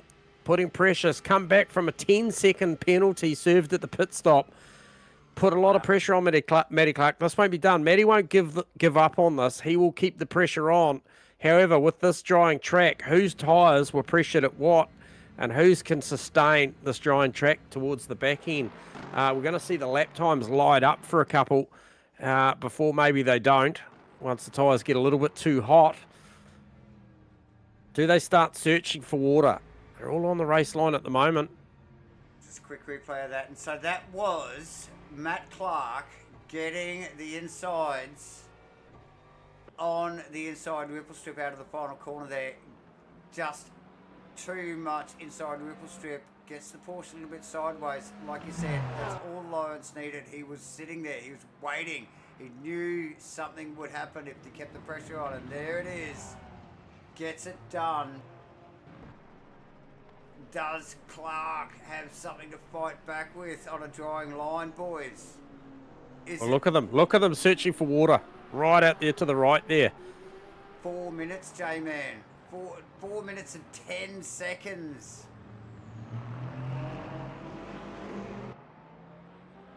Maddie a little bit squirrely out of the ultra chicane there. Just trying to get that power down. As that'll be Robbie Mitchell. Matt Clark won't want any part of that. He'll be like, nah, pick another spot, buddy. Chasing Harry Lawrence here. And that is a battle, actually. That's... Who is that? That's Robbie Mitchell. And who was the other car? Nathan Bewley. So that's Nathan Bewley coming to lap another hyper. Wow.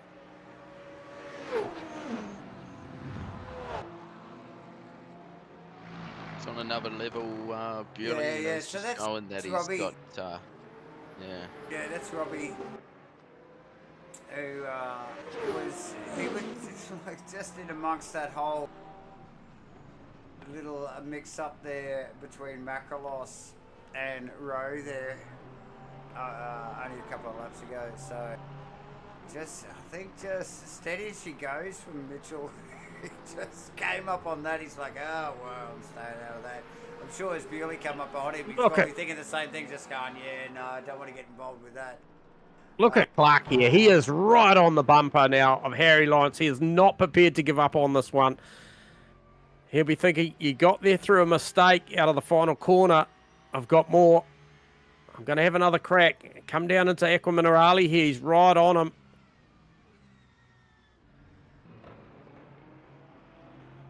Still with him.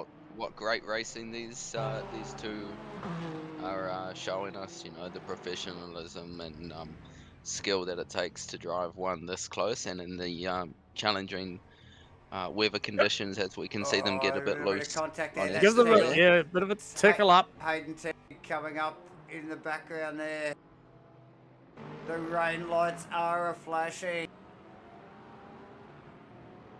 As we look over the rear wing again in the Aston Martin.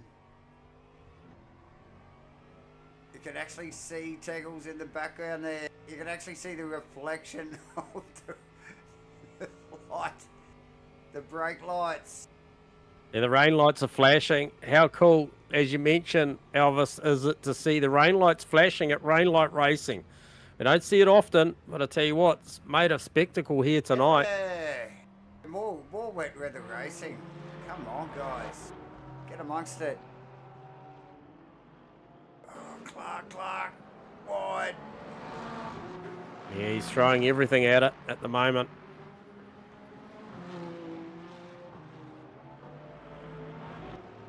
Absolutely everything at it. Does Harry Lawrence have enough VE to finish the race at 5%, and he'll probably have one more lap to go? Yeah, So it'll be relative to Nathan Bewley where he is. So we'll just check out where Nathan is. The finish line looks like maybe towards the back end of the track. Okay, so he's up at the ultra chicane. So he's going to go again, which is going to create the boys to have to go again. I tell you what, 5. Okay, what is Harry Lawrence got in the tank? 3.9. He needs 3.1. He needs 3.1 on his average to get it done. And I tell you what. It's tight. Is that what you're telling us? He's got 3.5. They're about to drop down the hill into the Ravasa. It is going to be super tight. Matt's doing the right thing. He's got to push him. He's got to ask him to use every bit available, as they both just missed the apex there into the first part of the Ravasa there. So we'll give you the live numbers when they cross the line. Harry Lawrence currently at 3.1 coming up to the line.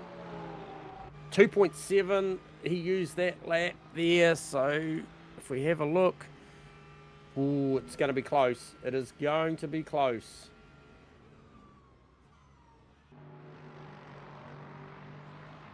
Whoa. Oh, I'm not sure. I'm not sure he does actually. I think he's going to struggle here. It's going to be super tight. He may already Matt be. Clark's just pushing him along. Like literally, it does not get much closer, boys. I reckon Matty might have this, mate. I reckon Harry's going to have to roll out. I reckon Harry's already rolling out because Clark is all over the back of this. Oh. This will come down, right down to the wire. Where is Bewley? We've got to get back on this just quickly. Where is he? He's just coming over. Where is he? He's coming down. He's coming down into the final two corners into the reverse. Actually just grabs up a little bit of kitty litter for good measure. Rounds it out for the last time. Does it emphatically tonight, does Nathan Bewley. Congratulations, my friend. But I tell you what, this one here, Matty Clark. Oh, what are we looking at? 0.8. Too deep on the outside there. 0.8 for Harry Lawrence. 0.4 for Harry Lawrence. So we've got an acceleration zone to make. Nice work from Bewley. Will Dixon will come second in the hypers. Robbie Mitchell, Hayden Pegg, but Lawrence will sneak this GT class win in. What a spectacular 0-0 it's got for me, for Harry Lawrence. Well, he's going to get a penalty if he... Oh, he's let him He's run out. Done. He is done on the line. Oh, no. What a fantastic battle from the lads. But take a bow, Nathan Bewley over Will Dixon, Robbie Mitchell, Hayden Tegg. But then comes Matty Clark. The slenderest margin over Harry Lawrence. Shane Fotterdo grabs himself a podium. What did happen to Costas Makrolos? Did he have to make another stop? I think he may have. Which puts Marnie in 8th position overall, J-Man. Martin Richards in the Lamborghini in 9th, and Gunther Rowe in the top 10. Wow. Just wow, boys. Next level. What a great race. Great race. And the weather always plays a factor.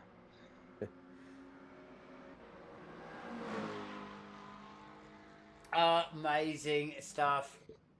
Once again, ladies and gentlemen, just keeping the boys in the comms box on their toes again at the end of the race there. Well,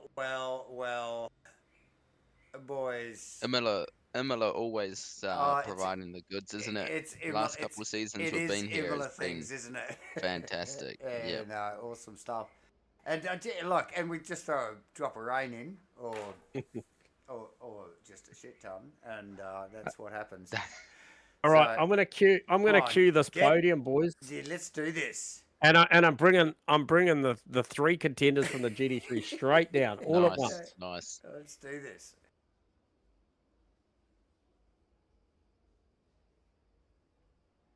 So welcome aboard, Harry Lawrence, Matty Clark, Shane Fotto. That is your podium from this fantastic spectacle that we've just seen here tonight. GT3s, just add a little bit of H2O, and it is all on. Man, a bit of everything. I think I'm going to start, first and foremost, I'm going to start with Shane Fotto. Got home in third here tonight. The front end of that Mercedes must be just destroyed after what we saw down at Aqua Minerale there a little earlier. You got us on comms, Shane? Hey, fellas. Yeah. Yep. It's just pretty munted after that. I got a bit of airtime, Shane, by the looks of it. Yeah.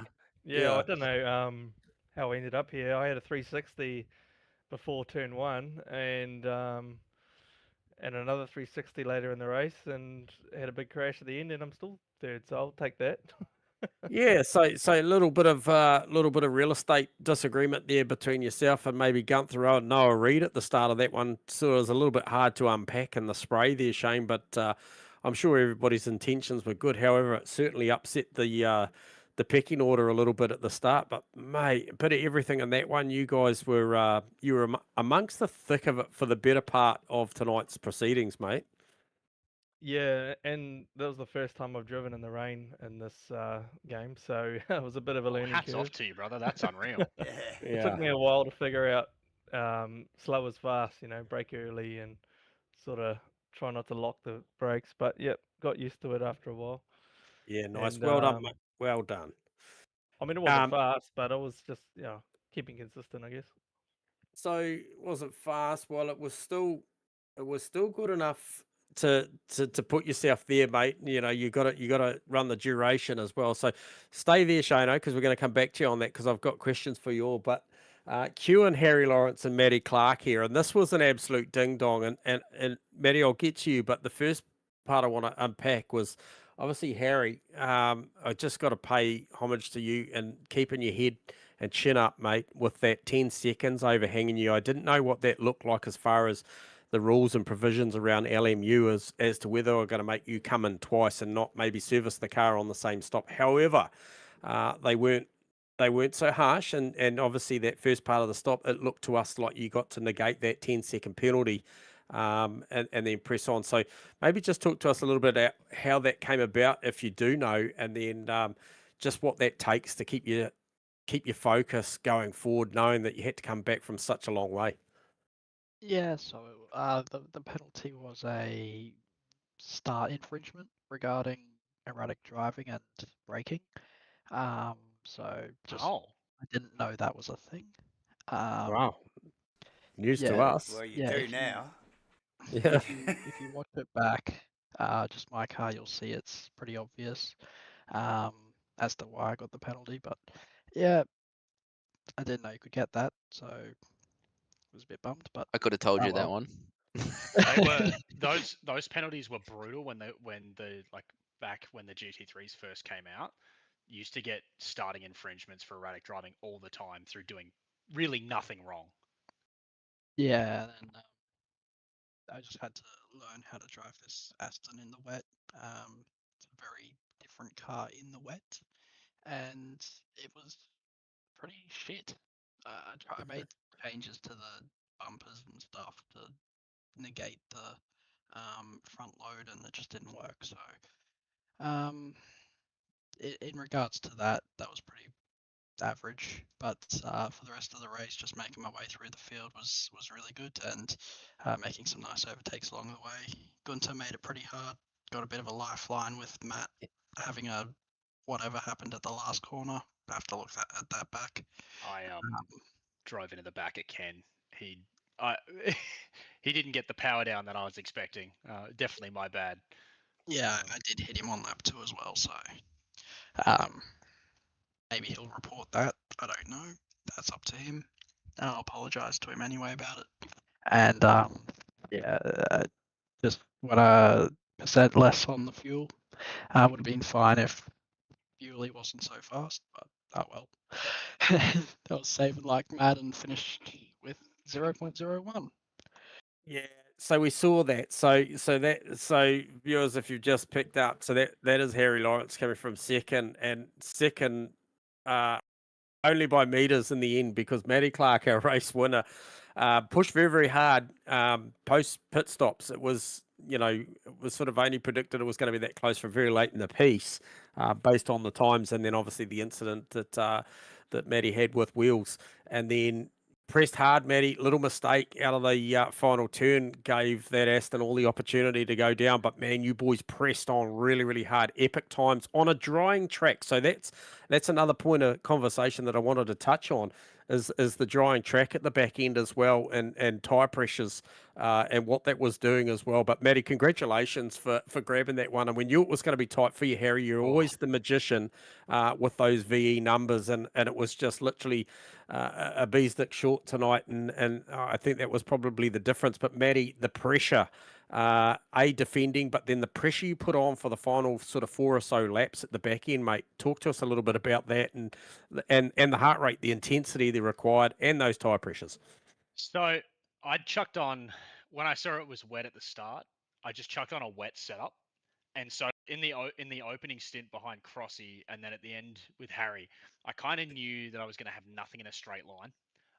The Porsche is already bad enough top speed wise, but slapping on as high a downforce setup as you possibly can to run in the wet, I was like, oh, I'm probably not going to be able to repass Harry, but I figured if I could just sniff his gearbox the whole time, maybe it'd force an error. It was a lot of fun. The moment that kicked off and I realized I could close right back up to him, I had a big grin on my face. Heart rate was through the roof the whole race, though, to be honest, because I did no practice this week. I don't like Imola. I came into this race with. Stop it. I came into this No, race. cancel them. Yeah. Sorry, I don't like this track. I came into it with very low expectations, and I think the wet conditions really played to my favor because I have found I can be fast in the wet. I don't think I would have had race winning pace at all in if it stayed dry. So that really helped me out. But my God, did it mean my jaw was clenched the whole race? Yeah, I sort of backtracked on. We were all sort of laying down the TAB bets at the start, and then the second we went to grid, and it went to rain. I sort of said, "Hang on a minute, hang on, cue the Porsches back in here," because I literally had wrote you off, yourself, Noah, Ken Dugdale, and Cohen, the Porsches, on a dry Imola. I just didn't think it was probably conducive to a Porsche, and the Astons looked super strong. I thought Martin Richards in the dry would have performed pretty damn well. However, not so much with the trying conditions. But Shane, for you, obviously a lot of learnings going on out there. You mentioned that first time out in the wet in LMU. How do you find those final sort of 7 or 8 minutes in that drying track? Was it a factor? Like, am I sort of barking on about something that didn't really exist, or was it spiking the temps at the back end? No, I think the setup was better for the end of the race because I didn't feel like I had any grip for the whole race, and then at the end it started hooking up, and I was gaining a second a lap on Gunther before they had a bit of a spin. So I thought I was going to get them in the last few minutes anyway. So I was looking forward to that, but yeah, just it was coming to me at the end. It was gripped up. It was good. But Yeah, like I hadn't done any practice, so I didn't know what to expect really. Yeah. It was hey, look, you had the three of us up here super entertained from the get-go tonight, like literally, Shane, I think you're a part of that. So from, literally, I'm not even going to say turn one because I don't think we made it that far, but it was super entertaining. And it started pretty early, that's right. yeah, The entertainment. One of we the applaud their Hopers performance. just didn't get off the line, which I think really killed Noah because it looked like he got backed up by a hypercar that just couldn't get the power down at the start. Yeah, I'm just watching it back now. Yeah. So there was little interaction, I think, between Noah and I think it might have been Rowe and Shane here, and yeah, I think Noah actually came out third worse off, but yeah, the action started pretty damn quickly, boys. That is awesome. Yeah, Guys. fantastic stuff. So congrats to the three of you, obviously Maddie, Harry, and Shane. That is your podium here from round 6 at Imola. Fantastic, mate. Well done, boys, and good luck getting the heart rates down and going to bed after that one. Cheers, guys. Probably watch it back. Thank to you. be honest, I just want to before Harry leaves. Yep. I just want to hats off to you, brother. That was an incredible race, genuinely. Yeah, I knew you had me at the end, sniffing my Ah. gearbox. I thought you had judged it perfectly. I thought I saw you back off in the last sector before there, and I thought he's judging how much VE needs to punch this to the finish line, and I thought you'd done it. When Yeah, you just wrong pulled finish out. line. Oh my God. There you have it, boys. We're just going to go and rent a room for Harry and Matty Clark. They just need to finish this one Yeah, off. well, maybe Harry did think he had enough right to the end of the line, but he didn't. But anyway, hey, look, thanks, we'll do the boys. same for the hypers. So obviously we've got Nathan. Boys, I've lost my data there as far as who was in. So maybe Isaac, can you cue? Was it? It was Nathan was first. Who was second, Nathan? Will Was it, Dixon. I was it think Will Will Dixon? Dixon was there. I Yeah, I think we've think lost Will Will. might have gone. Yeah. And then Who Rob else? Mitchell. So if not Rob Mitchell, yeah, Rob We'll Mitchell's there.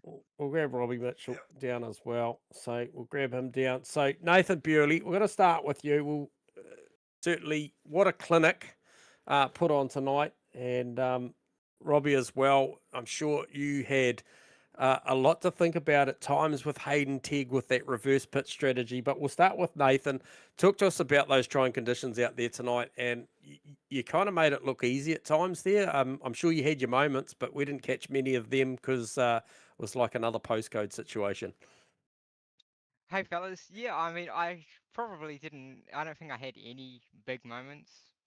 And yeah, I mean, I think most of the boys said that they would have got this was pretty much our like first hypercar race or even like driving in the wet. So it was a bit into the unknown. And then I literally seen with about like 15 laps of the race done, that already like three or four, I think like three hypers that already like DNF'd. So at that point, it pretty much to me just turned to survival because it looked like the attrition rate was quite high. Yep. Yep. And Robbie, yourself, mixed bag out there tonight. Lots of battles. I mean, we know that Nathan obviously checked out and had his fun, but I saw you exchanging positions at one point with Hayden, and I'm sure that was pretty entertaining. But run it back home nicely in the end. Yeah, hi guys. That was just like, just to try and survive, basically. I had more pace than I thought I was going to have actually in the dry qualifying. So I kind of wish it stayed dry. But yeah, I got hit at the start with Tag and went off and lost a fair bit of time. But then it was just myself. I just, like Nathan was saying, no driving in the hypercar in the wet. So yeah, went off track and raked the sand a few times, but thankfully avoided any walls or actually spins.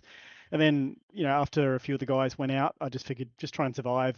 I think maybe, I don't know, 25 minutes to go. I wasn't really even trying to fight like past GT3s. If there were a couple of guys battling, I just wait until the straight. Just didn't want to wreck anyone's race. But yeah, happy to finish. It was really a race of attrition. Yep. And so drying track at the back end, boys, we talked to the GT3 boys about it and whether that spiked those wet tyre pressures. Did it give much effect to you guys at the back end, or did it just balance the car up a bit more? We were thinking that it would have spiked tyre pressures maybe quite drastically, but didn't sound like it did for the GT3 boys. How about you guys? No, it was fine for me. The track was drying a little bit, and people were starting to go greener a fair bit, into the 43s. But when it started to get a little bit wet again in the end, I didn't really notice too much difference. But I was driving slower than Nathan. So what do you reckon, Bewley? Yeah, I mean, I felt like through the whole race, I actually had like fronts that were quite overpressured. Like they were like, quite over temp. Like they were still in the critical range. So the rears were quite good. So, but even then, I turned the anti-roll bar down all the way just to make it as safe as I could. So it probably made maybe the fronts too understeer. And then yeah, like Rob said, about like 25 minutes to go, like the track was quite clear and all that, and yeah, it started to put in some really good laps, but then yeah, that started to like boost the tire like up even more temp wise, so it just felt like the car just maybe became a bit more understeery, but it felt like even with those conditions, it was more just about survival. So yeah, even if it was a bit understeery, just take the corners, entries just a bit slower, and just maybe brake a bit earlier. Yeah, nice. And before we let you go, congratulations, lads, on the performance tonight. Because trying conditions and you both ended up in the right spot here tonight. You're down here having a chat to us. Just want to pay some respect to the pole time, Nathan. I think it was a 30 with a 0. Was it 7, something like that? Yeah, with a 7. Yeah, Yeah. it was all right. Like, I mean, last time we ran here, I figured in the Toyota, I think I did a 30.8. Obviously, the Yep. conditions are a bit different here. Felt like Yep. maybe if we had more time or something, because it felt like tires struggled to get up to temp. Because it definitely seemed like the new tires for the hypercar update are faster. Because I think last time, I think best like dry lap that I did in the race was like a 33.0, and we were looking on track from practice to do like low 32s or even high 31s race pace. So yeah, but yeah, it was alright. I don't know if I just got like the maximum out of it, where the other boys maybe struggled with the tire temp or something like that, because there was a bit of a gap and it looked like it was closer in practice. I agree totally, and it does seem like the hypers really take a good two, maybe that hot laps at around lap 3, Nathan. In a qualifying situation, we can still see you guys searching for temperature on your certainly your first flying, but at times we're looking back and seeing guys looking like they're asking for more on the second as well. So. Hey, look, congratulations, boys. Well done on what was a difficult night out there racing at Imola in the rain, and you handled yourselves beautifully, done yourselves proud. So, congratulations, and thank you for the chat too, lads. And we'll sign out there, and no doubt we'll be tuning in next week, and all going well, we're all having a chat again. Yeah, cheers, guys. Thanks very much for your broadcast too. We'll go watch that now. Thanks. You're welcome. So, fellas, there you go. Nathan Bewley does the business over Dixie, and He does.